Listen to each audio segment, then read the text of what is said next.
Hi there, I am Vanessa Gatica, and I am thrilled to be sitting down with Dr. Elise Anderson, Regional Lead at Best for Climate Action. Today, we'll be delving into their insightful article titled Bets Call for Stronger Environmental Protection Laws as Threatened Species List Grows.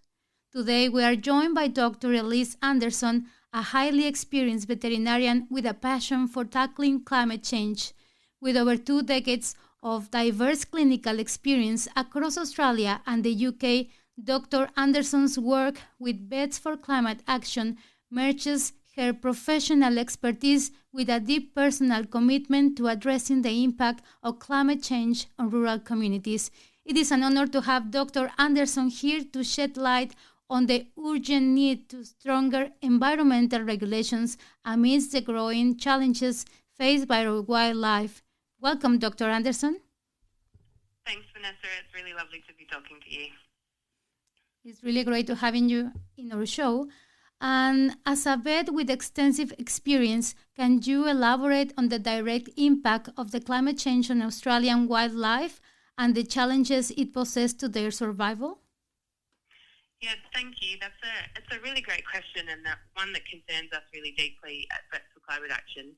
Many of our native species and ecosystems in Australia are really already under threat from factors like habitat loss and pressures like invasive species.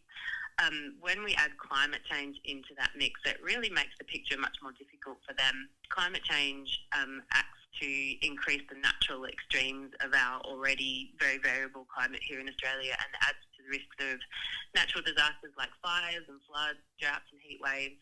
And it means that these events become more frequent, more severe and more widespread.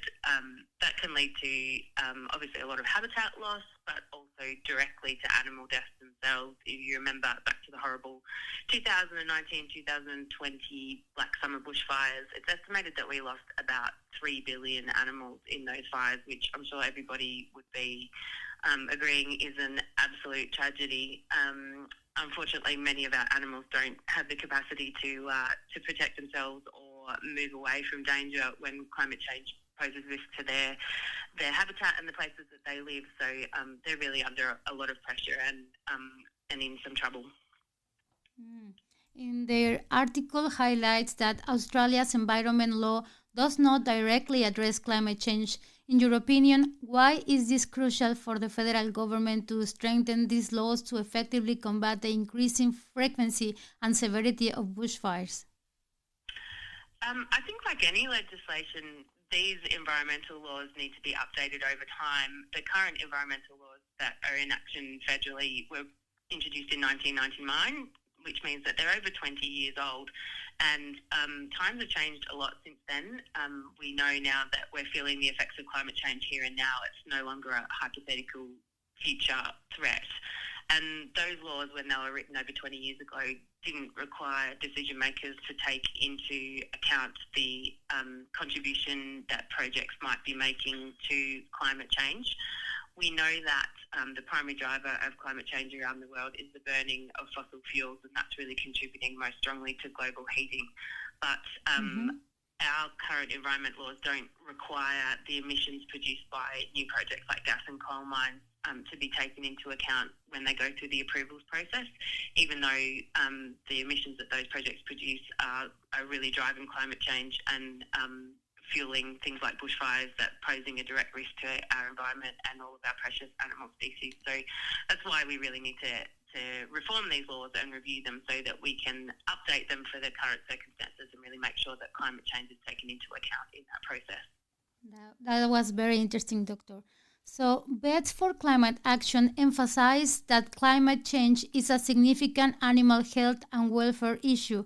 How is your organization working with the veterinary profession to mitigate the impacts of the climate change on animals, and what specific measures do you believe are essential in addressing this issue?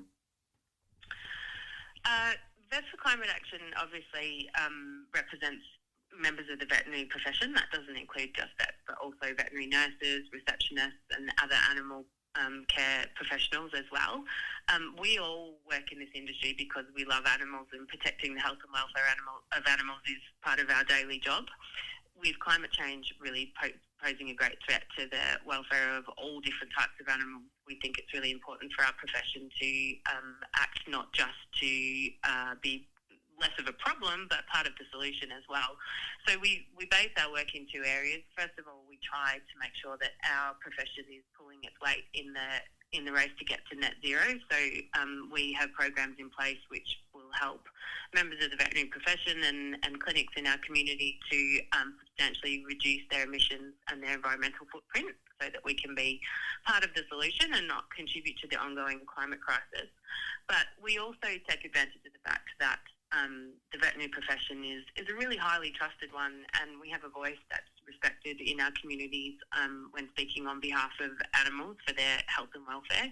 And we use that trusted position to advocate for education about climate change and also directly to work with governments to work on stronger policy. And we do that by meeting with politicians, making submissions to different reviews of relevant legislation and running campaigns and educational events. So, we're doing a lot in this space, but obviously there's always more work to be done.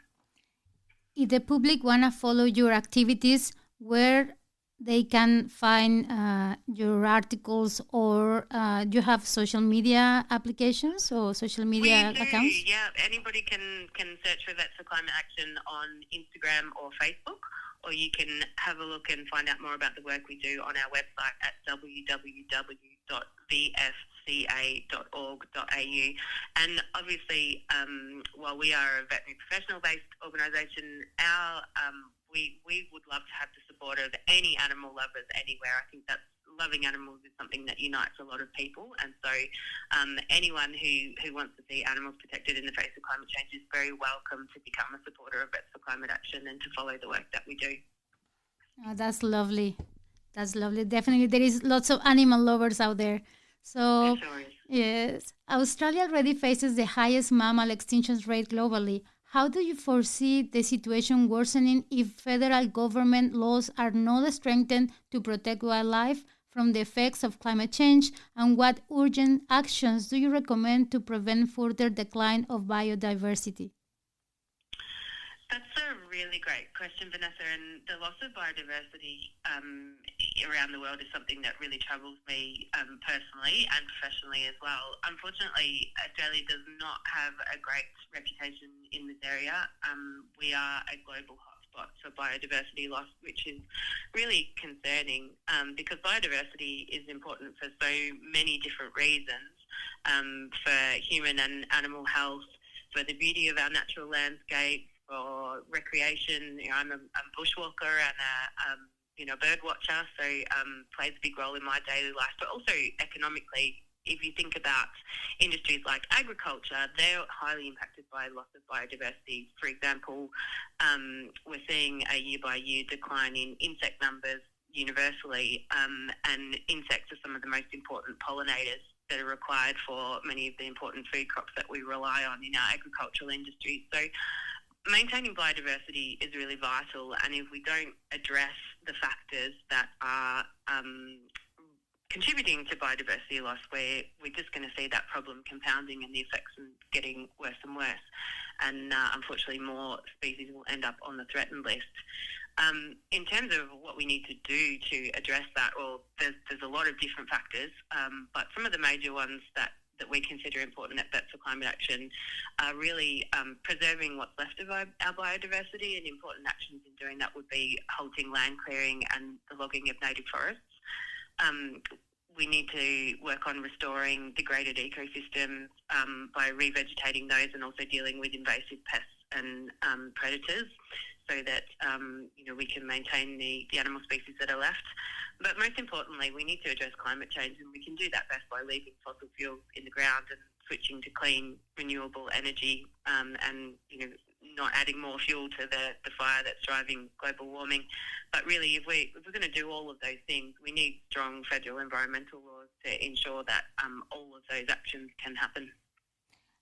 And that takes me to my next question, because I was just going to ask, Beds for Climate Action is calling on the government to address the root cause of bushfires by strengthening environmental laws. In your view, what specific changes or addition to these laws would be most effective in combating climate change and safeguarding Australia's diverse ecosystems and wildlife? Could you suggest just one change that would be the most important?